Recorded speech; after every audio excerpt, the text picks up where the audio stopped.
Hi everybody, let's talk about Go. So, as mentioned, I am the author of Head First Go, just published by O'Reilly. The Amazon pre-orders should be shipping in the next week or two. I'm also an instructor for Treehouse in software development.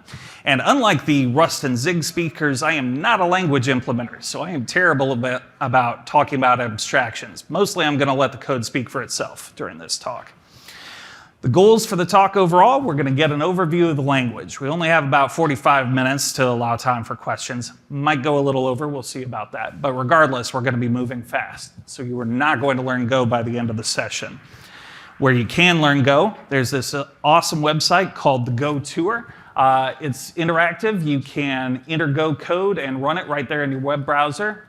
It's a fantastic way to learn. We'll repeat the link to that at the end of the talk. Another humble recommendation is this little book. I hear it's really well written. Overview of the talk overall. We're going to give a quick sneak peek of some Go programs, which will help give context for the section that follows, what Go is exactly, and why you might want to use it for your next project. Then we'll take a look at some of the more interesting aspects of basic Go syntax. We'll take a look at some object-oriented programming-like concepts that Go supports. And we'll end by talking about concurrency using Go routines and channels. You can, no need to take frenzied notes during the talk. These slides are posted online. You can review them at that URL, which we'll repeat at the end as well. Okay, so a sneak peek of some Go programs. Here's Hello World, nothing that fancy about it.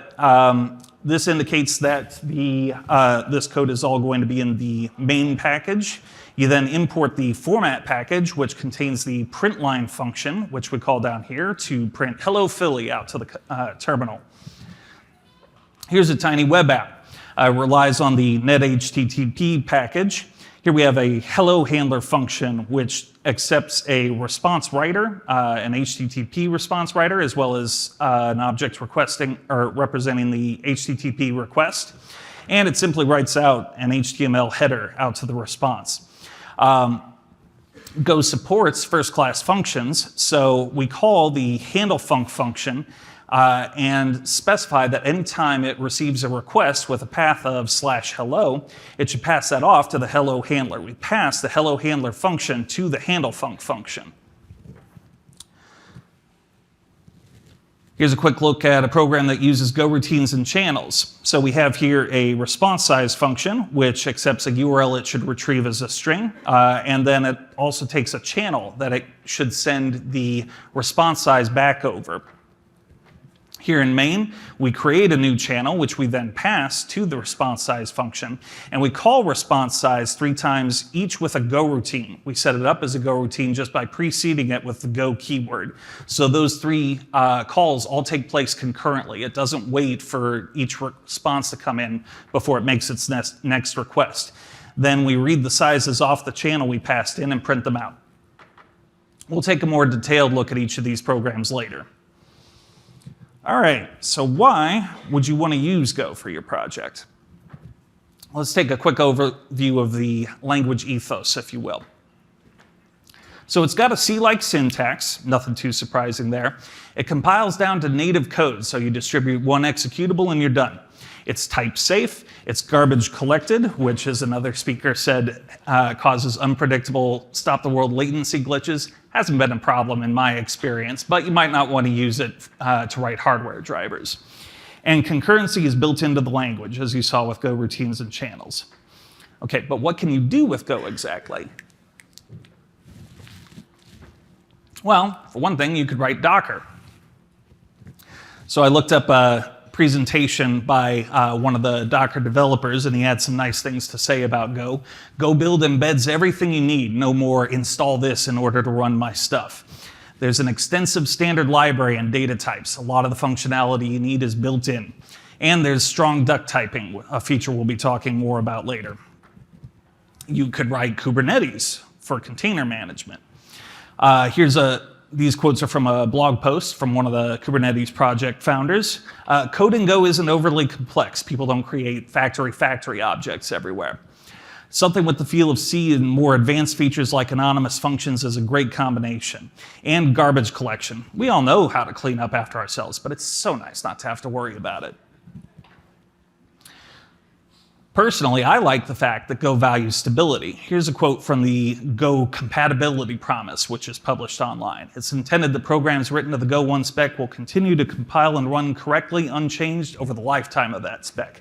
Basically, you don't have to worry about the language changing out from under you.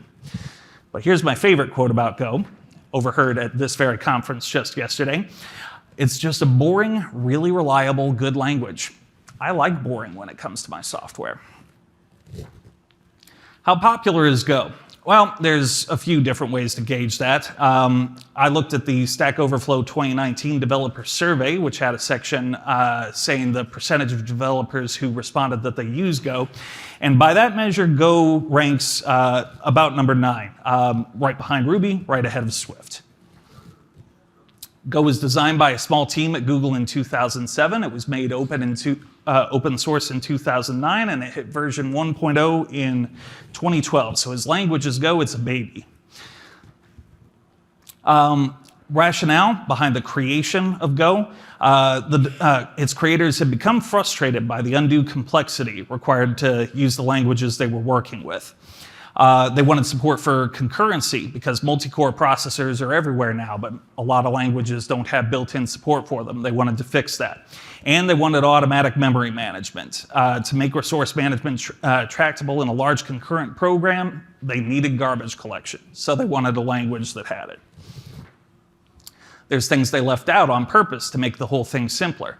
Object constructors, gone. Method overloading, gone. Class inheritance, mostly gone, although there are equivalents. And exceptions. That's right, no exceptions. The Go team felt that exceptions tend to get abused. Basically, that exceptions result in convoluted code and that developers tended to label too many ordinary errors as exceptional. They provided an alternative instead. For plain error handling, Go supports multi-value returns. So you can have your main return value and then an error return value as a second return value. And you can use that instead of an exception. There's no inheritance. Go has types and methods, but there's no type hierarchy, so no inheriting of methods. Again, there's alternatives though. You can embed types in other types to provide something analogous to subclassing. And there's even improvements on the old model. Methods in Go are more general than in C++ or Java. They can be defined for any sort of data, even on built-in types like ints or strings.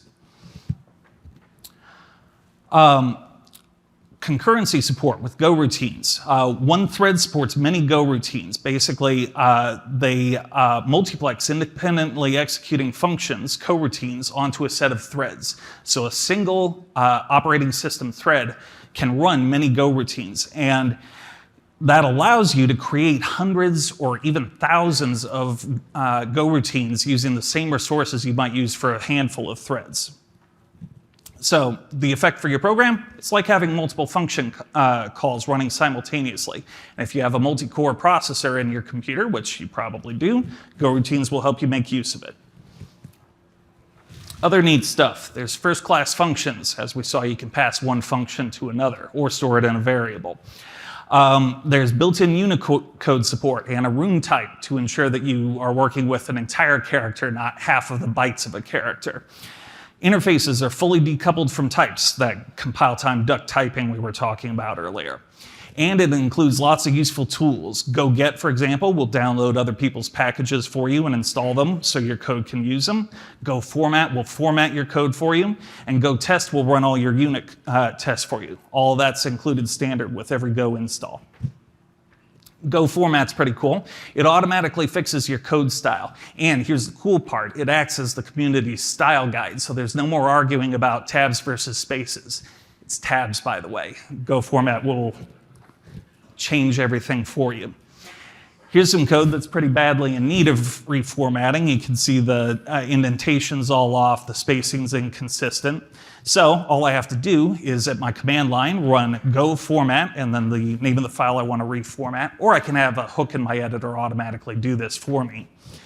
And there's the reformatted version, much cleaner. The Go Playground is neat. You don't even have to install Go to try it.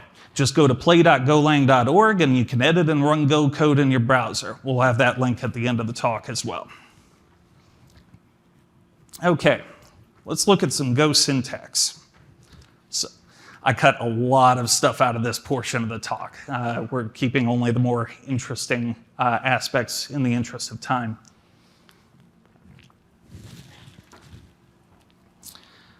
All right, so the layout of every Go file. Every Go file starts with a package clause, which indicates what package you're currently in. So this code here will all be in the main package.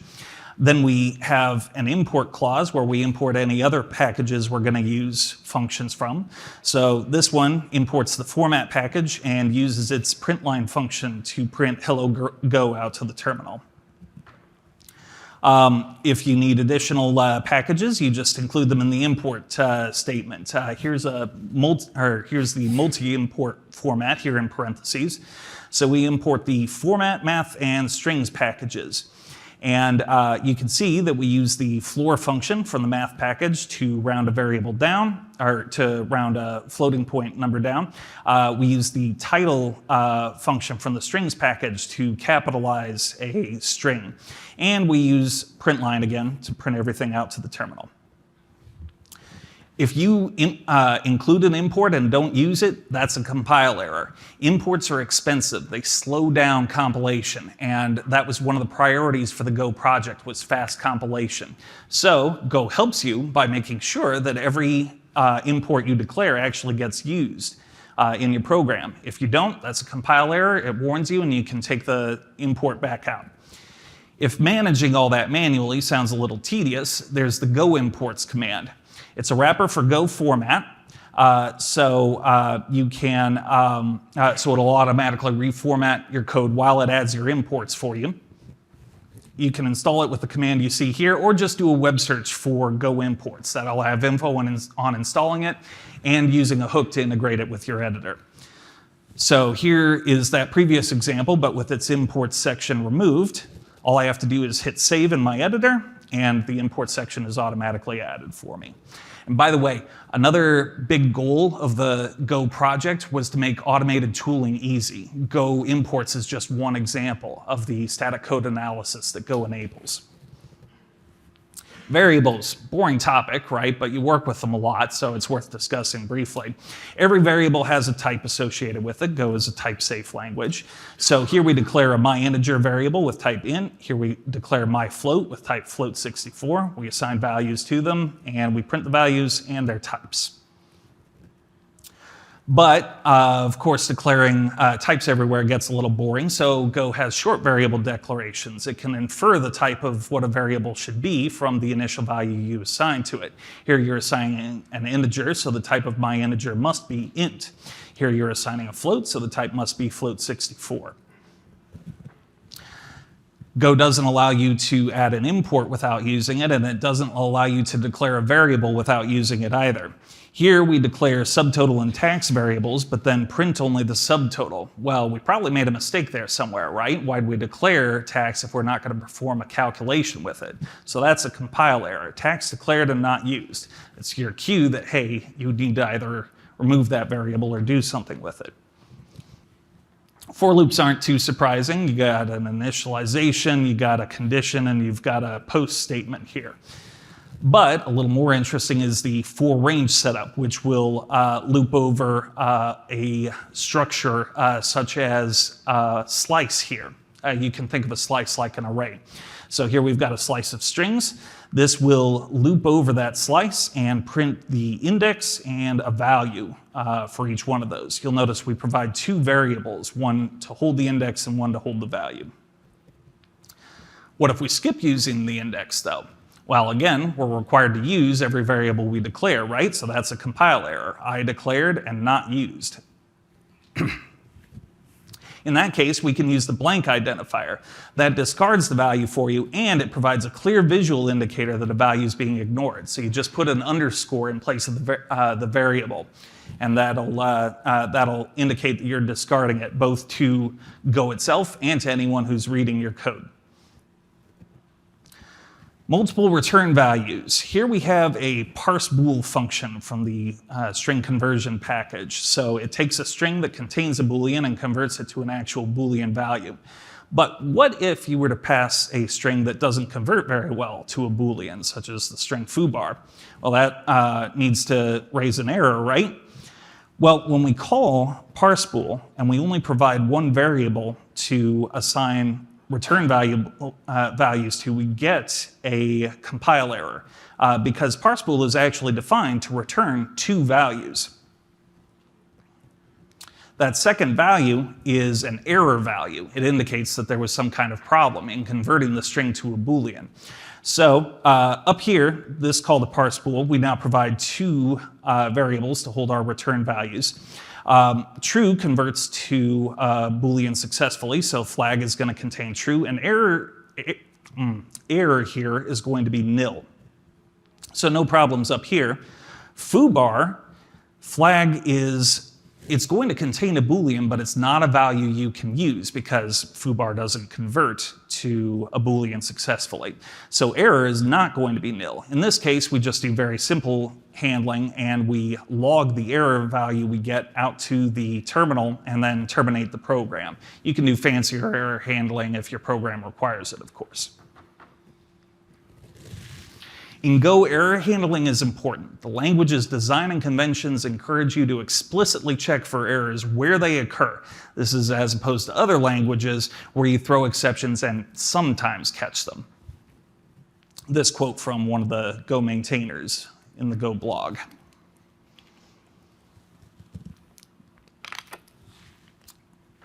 Go supports first-class functions, sometimes called higher-order functions. So here we have a thrice function that takes another function as a parameter and invokes it 3 times. Here we have a refrain function, which simply prints this string out. And here down in main, we call thrice and pass the refrain function to it, which gives us the output, give it away, give it away, give it away now. We could just as well skip declaring the refrain function explicitly, though, because Go supports anonymous functions. We can just pass a function literal to thrice if we want.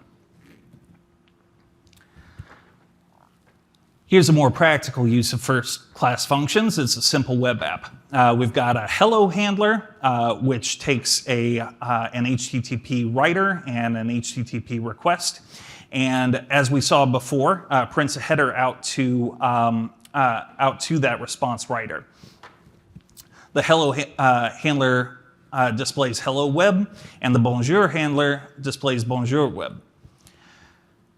Then down in main, we call the HTTP package's handle func and pass it a string path of /hello, which we specify any request coming in that has that path should go to hello handler.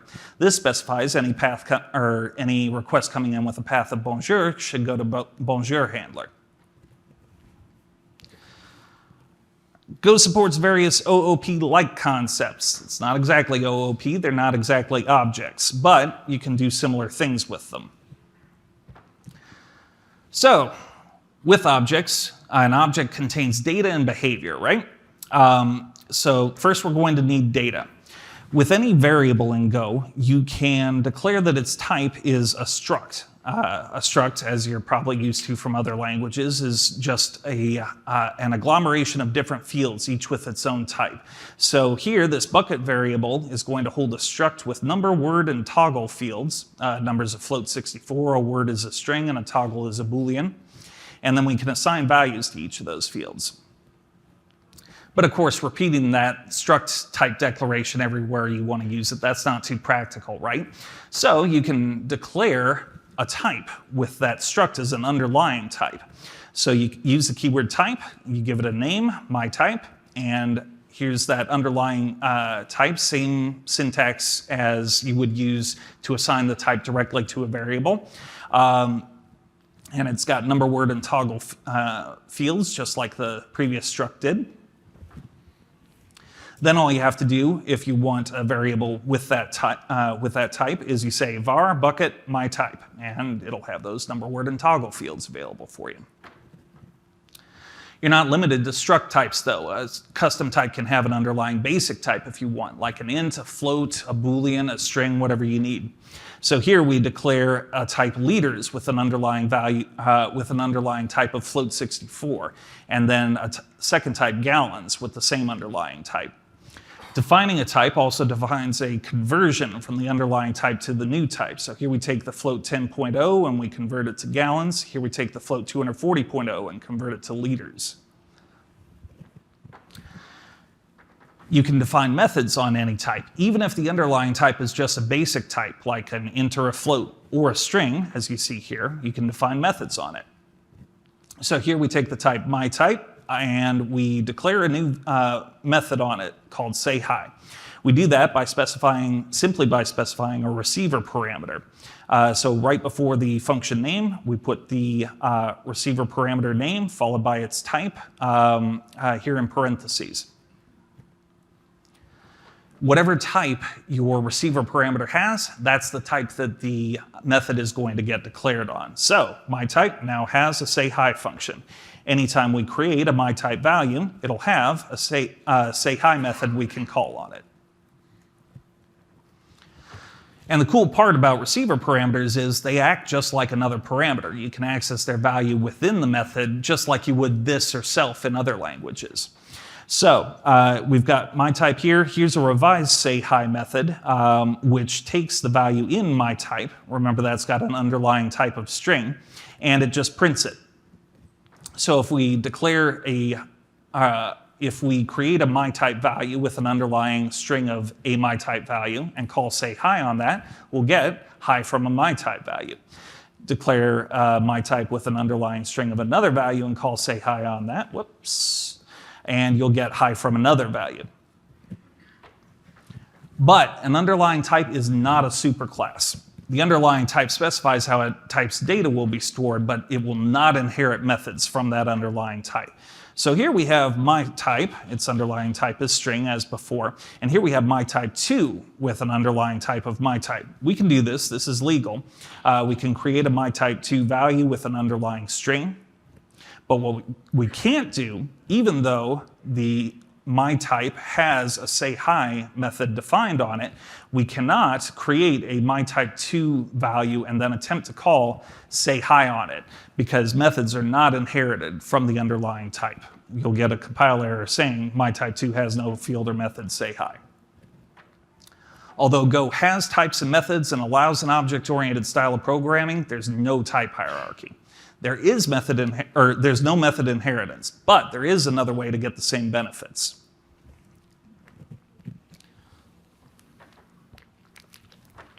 So the first thing you might want from inheritance is the ability to inherit data storage. And you can do that by embedding structs. So here we have a coordinates type. It's based on a struct. It has latitude and longitude fields. And here we have a landmark type, which has a name field, and then it also has an anonymous field, coordinates. It has no name of its own, just a type, which refers to the type that we defined up here. What we can do, if we set it up that way, is we can create a landmark value, and we can assign a value to its name field, no real surprise there, but then it also apparently has latitude and longitude fields. Those are promoted from the embedded coordinates struct up to landmark. And just like fields get promoted, methods can get promoted as well.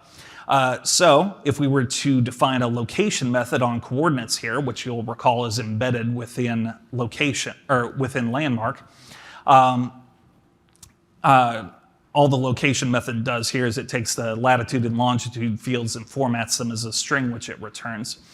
So we can create a new landmark value, set its name, latitude, and longitude fields, and then we can call the promoted location method on the landmark, even though landmark doesn't have a location method defined on it directly. That's promoted from the embedded type. And you can embed additional types within a struct type to gain additional methods. You've heard the saying favor composition over inheritance before. Go implements that principle at the language level. Interfaces. This part here is my favorite. All right, simple example. We've got a type here with play and stop methods. It's called tape player.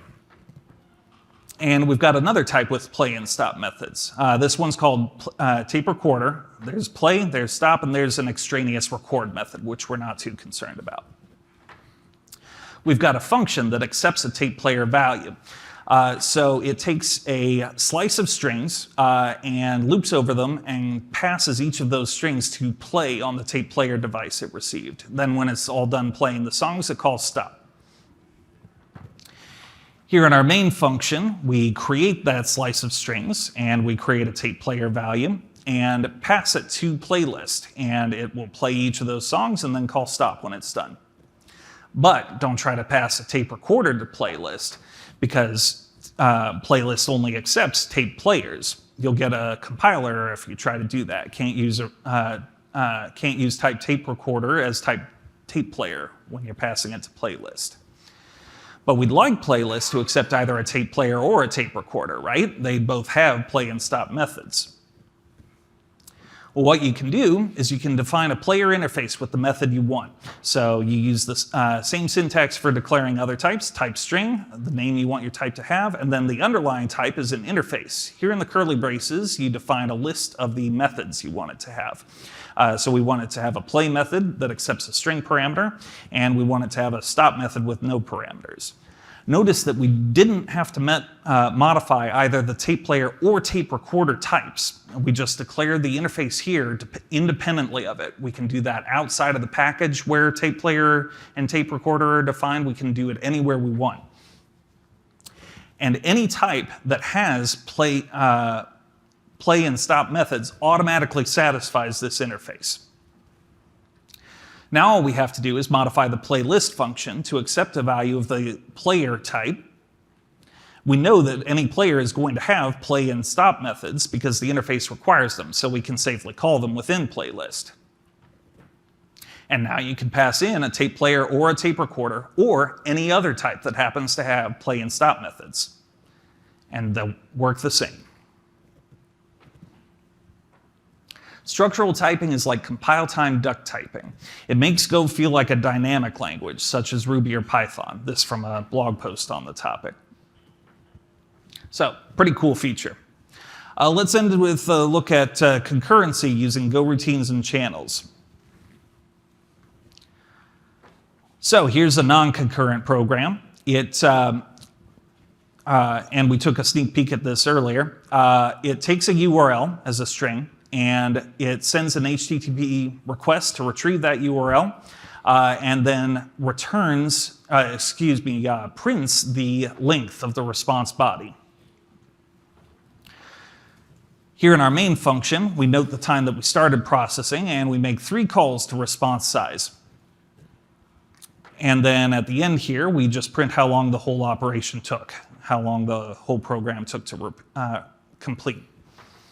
And here's the output. We get example.com. Its response size is 1,270 bytes. Golang.org is 8,000 bytes. Golang.org/doc is 1,200 bytes.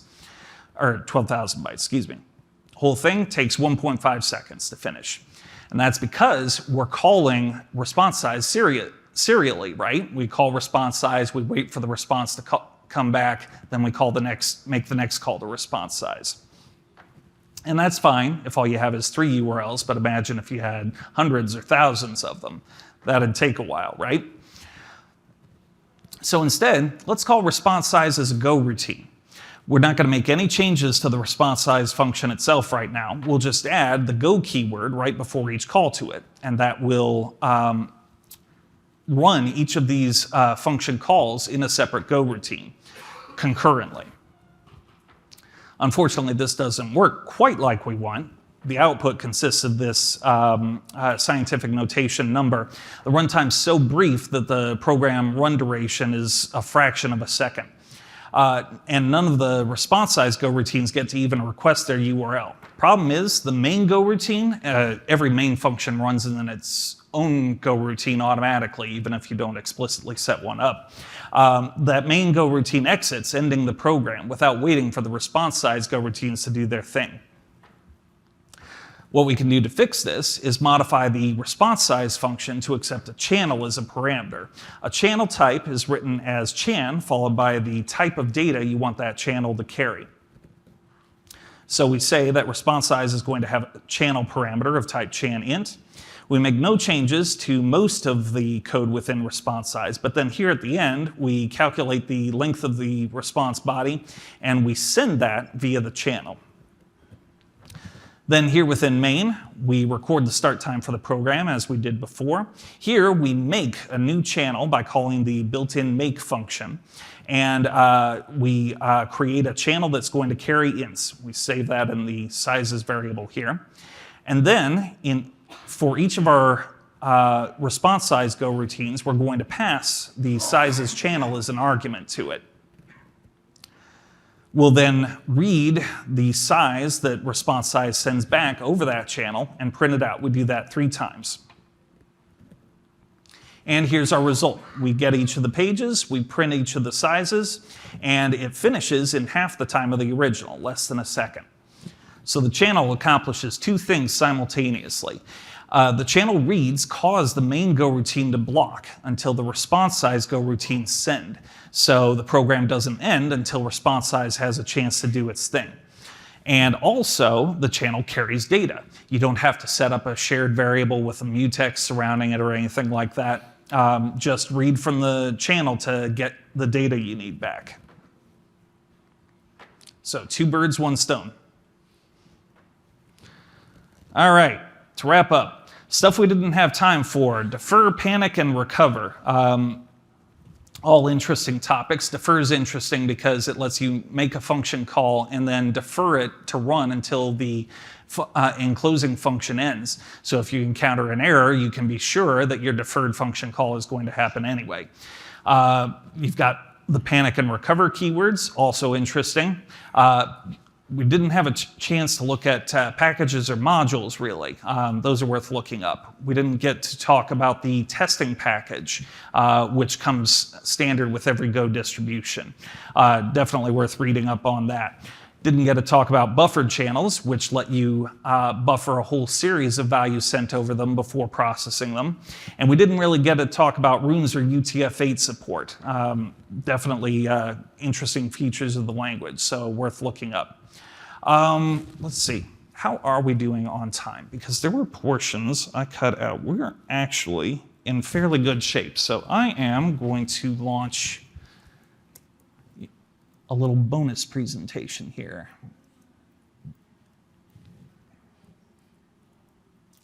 So we are going to get to talk about panic and recover after all.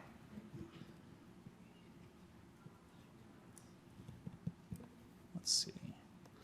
Assuming, of course, it's going to cooperate with me.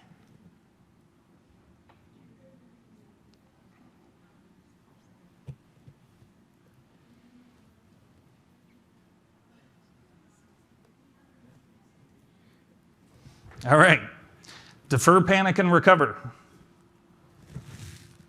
I deferred it to the end. So it's usually polite to end a conversation with goodbye, right? You start with hello, you say nice weather, eh? You make your small talk for a while, and then you say goodbye.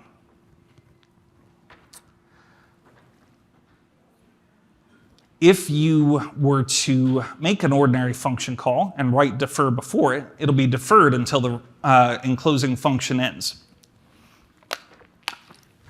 So we call format println goodbye first, but because it has the defer keyword here, it waits until the socialize function exits before it gets called. So the output goes in the correct order anyway. Hello, nice weather, eh? Goodbye. Deferred calls get made no matter what. So even if socialize exits early, say due to an error, so we make our deferred call to goodbye, we say hello, and then we decide, I'm not really in the mood to talk today. So we exit, and this code won't get run. But because we deferred the call to print goodbye,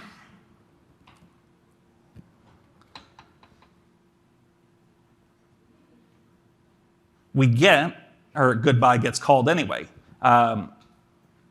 So it says hello, it says goodbye, and then it also prints our error that we returned. I don't want to talk. so the social order is maintained. Here's a somewhat more realistic example. We've got a print lines function, which takes a file name as a string. We open it up. If there were no error, or if there was an error opening it, we return that. And then, of course, it's always important to close a file after you open it, right? Even if there's an error reading from it. So we defer a call to file.close. Then we create a new scanner, which scans through the contents of the file and just prints each line of it. And again, if there's an error, we immediately return that. Well, because we deferred a call, and then here in main, we make a call to print lines with the file name that we want to process, and we log any error that we encounter. Because we deferred a call to, or because we deferred that call to file.close, even if there's an error in scanning it, we can be assured that the file will be closed when we're done. Panic usually signals an unanticipated error. This example is here just to show its mechanics. So we've got a socialized function, and we start our conversation, hello, but then we panic, I need to get out of here. And the code below that won't be run because the program exits immediately. Hello, I need to get out of here. However, if we use defer to defer our goodbyes, then even in the event of a panic, we'll still perform all our niceties in the conversation. Hello, goodbye. We panicked. I need to get out of here. And there's our stack trace below. Recover allows you to, the recover keyword allows you to recover from a panic. Excuse me, it's actually a function call. So here we define a calm down function. So we call recover here. Recover returns whatever the panic value was so that we can process it. And then we can print the value passed to, that was passed to panic just by printing the value of that variable. So in our socialized function, we defer a call to goodbye. We also defer a call to calm down. So we start the conversation, hello, as before. We panic as before. And that gives us the results, hello, I need to get out of here, goodbye. The deferred calm down prints the panic value. And then because we called recover, it halts the program panic. The program doesn't end, it doesn't print a stack trace. Now this may seem like an exception, and the mechanics are kind of similar, but panic is not intended to be used like an exception. I know of exactly one place in the standard library that panic is used in normal program flow. There's a recursive parsing function that panics to unwind the call stack after a parsing error. That function recovers and handles the error normally. The general rule with panic is you can panic within your own package, within your own library, but don't allow a panic to cross package bounds. That's bad form. So panic acts like an exception, but its syntax is, there's a little syntactic vinegar surrounding it. It's not intended for normal program use. Generally speaking, you're only going to want to use panic to indicate impossible situations. So here we've got a switch. We randomly generate a number between 1 and 3, and depending which door number we get, we print out what prize someone gets. There shouldn't ever be a different number generated, and this would be an appropriate case to use a panic, if that ever did happen. So if you know an error could happen, generally speaking, you should use normal control flow statements to handle it, along with extra return values. Just Google the phrase Golang errors or values if you want some tips on making normal error handling more pleasant. All right. I think that's it for the segue. So we did have time for defer, panic, and recover, but I definitely recommend looking up this other stuff. I need to give credit for the Go Gopher logo, which is by Renee French. And here are those links that I promised. Here's a link, up here we have a link to these slides if you want to review them. If you want to play around with Go in your web browser, there's the Go Tour and Go Playground. And there's a link to my book there at the bottom. All right, so let's go ahead and take some questions. There at the bottom is the link where you can go ask them. And I'm going to switch to my browser and hope that I can figure out how this works.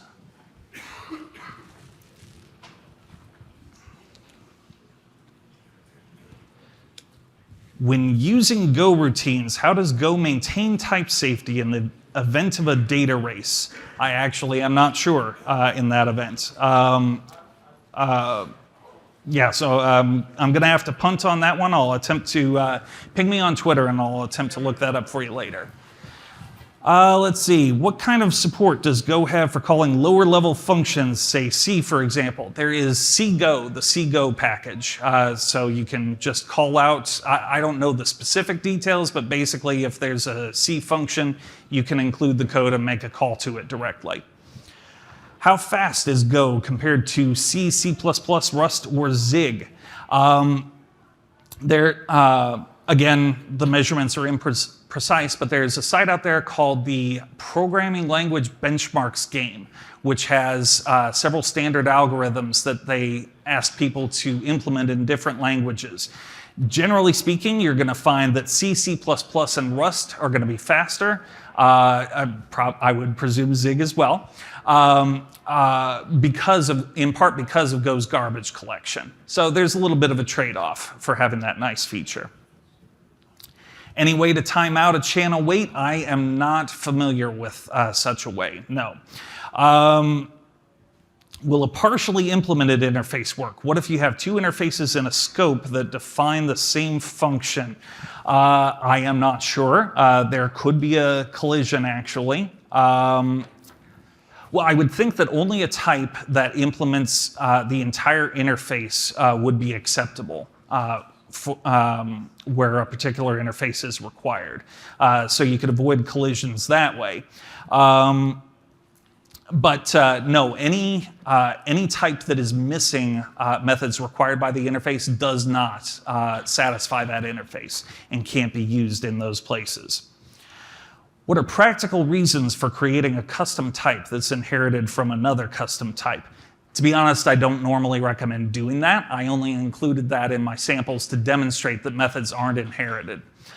Generally speaking, you are going to want to embed your custom type within another type if you want to inherit any of its methods or fields. Who closes a channel? How does main know how many values to expect from the channel?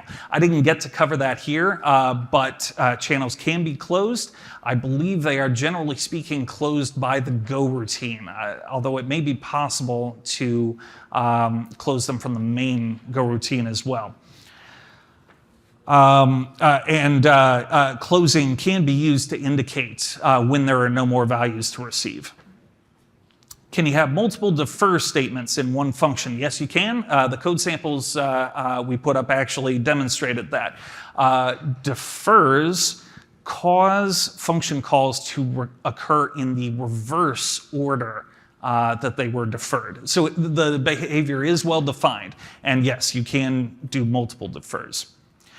Why have error but not include exceptions? Basically, the reason they were very specific about their reasons for excluding exceptions, that they didn't like what exceptions did to control flow, caused spooky action at a distance and all that good stuff. So that's why they were excluded. Error was included as, or error values were included as an alternative, a reasonable alternative to exceptions. Can you cancel a defer if, for instance, you no longer need that return protection in your function? No. I believe once you defer, that call is going to happen once the enclosing function exits no matter what. So if you need that processing not to occur, then your deferred function is going to have to detect the state somehow that its processing is no longer required. You'll have to include that in the function definition. All right, I think that's all I got. Thanks, everybody.